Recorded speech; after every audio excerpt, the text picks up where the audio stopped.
Hello, everyone.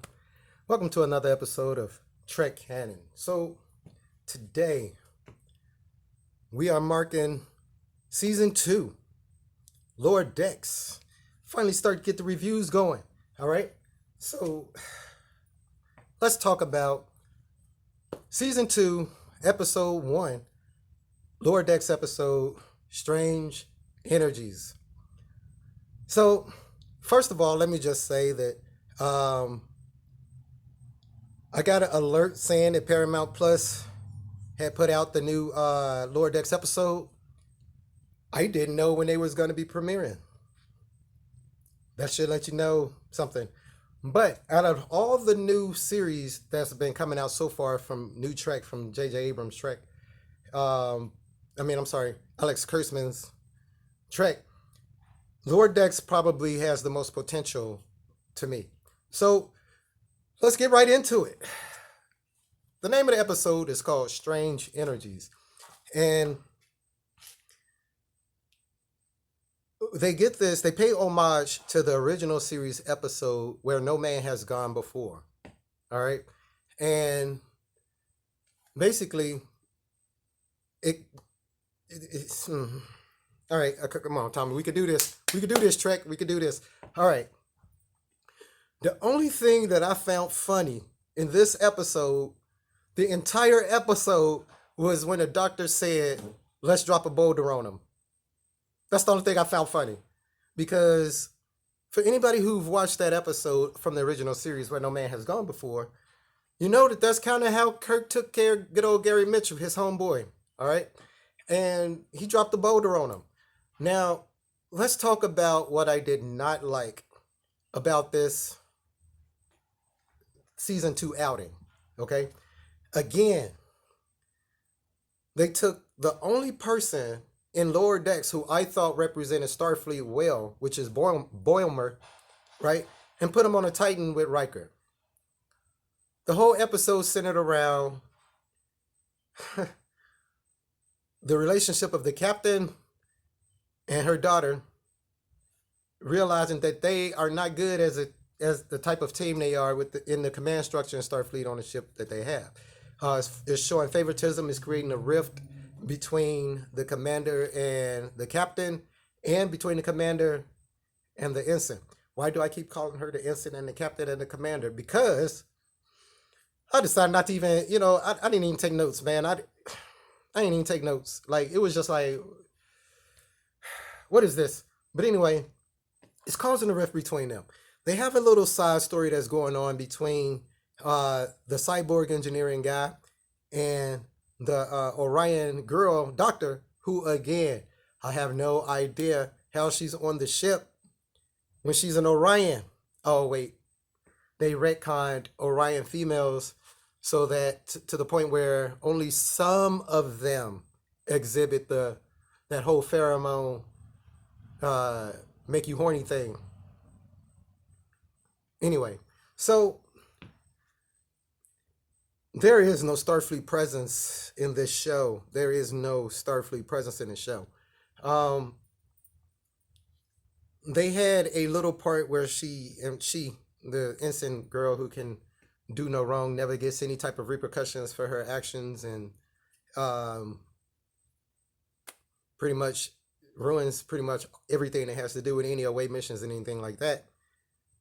It focuses on her cleaning a small amount of dust off these species, this culture's buildings, right? Which they could have done themselves. Hell, it's a thin layer of dust, man. It's a thin layer. Come to find out that it exposed some type of building or machine. They didn't really get into it because why? Why would you do that in Star Trek? Why would you give details about the science in a science show? Why would you do that? I mean, like, what was I thinking?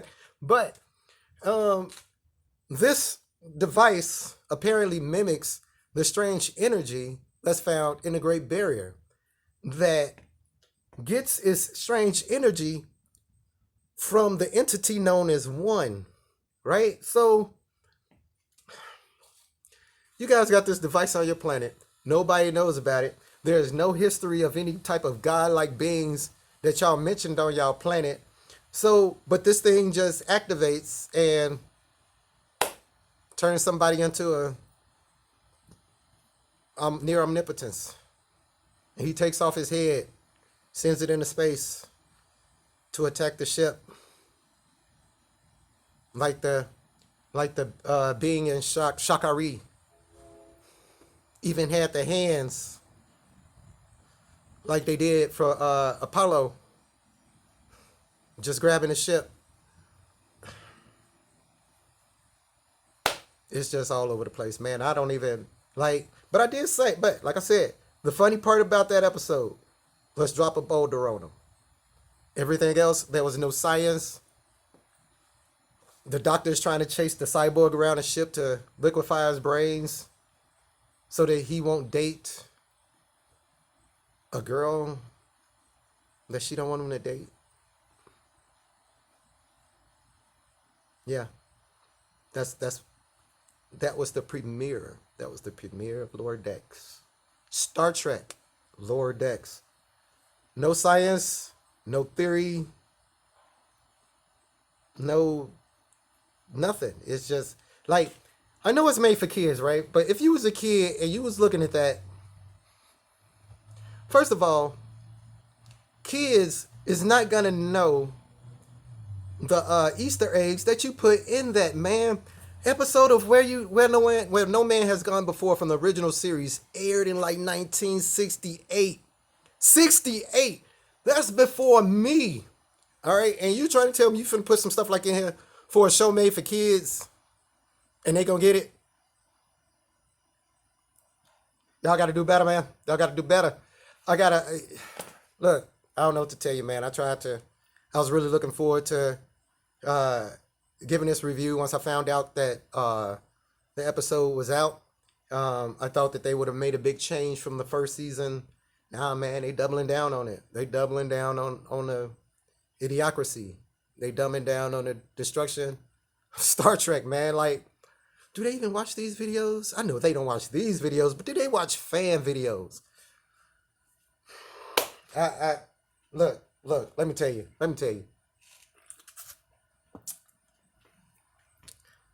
But I got to keep watching it. I got to keep doing it. And I got to keep giving you guys reviews on it. Because it sucked. This one sucked. This one sucked big balls right there. And I'm going to have to tell you. You see, I have to turn my head around, right? Because I couldn't believe it. But that's all I have for this episode of Lower Decks. So in closing, they pay homage to the original series episode Where No Man Has Gone Before. They mentioned Gary Mitchell. They didn't mention, I want to say Marla Astor, but that is not her name. But she was the female counterpart to Gary Mitchell in that episode. They didn't mention her. They didn't mention, to my knowledge, oh yeah, they did. They mentioned that it centered around Kirk. But everything else, man, was terrible. It's terrible. So, I'm sorry I couldn't give you guys a better review. I'm sorry I couldn't give you guys something more interesting to latch on to talk about in this particular episode. But, again, polished turds. So, we back to reviewing this, Lower Decks. So, I guess stay tuned for the next review. I wonder what they're going to do this time. They're going to pay homage to Miri. What? Subscribe if you haven't. Ring the bell. Peace. Recycle. Say the whales.